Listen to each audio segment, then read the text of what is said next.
New statement of changes to the immigration rules, যেটা graduate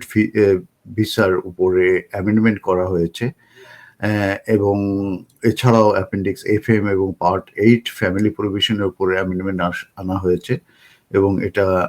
published হয়েছে 9th of July 2026-এ। তো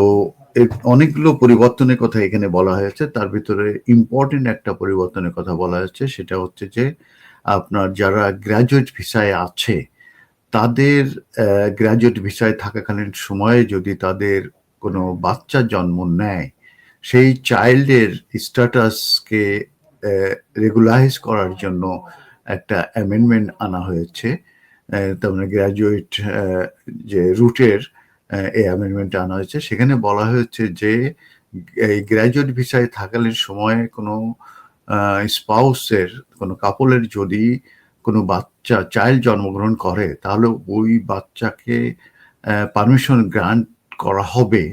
in line with the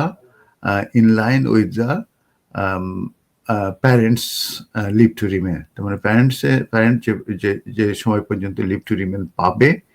কিংবা leave to remain তারা থাকবে, সেই পর্যন্ত আপনার যে বাচ্চা জন্ম নিলে তার অ্যাপ্লিকেশন করলে তাকে স্টে পারমিশন দেওয়া হবে in line with the parents leave to remain. এই পরিবর্তনটা 9th of July 2026-এ এটা মূলত পাবলিশড হয়েছে, এবং এটা এই পরিবর্তনটা 30th of July এবং 3rd of August 2026-এর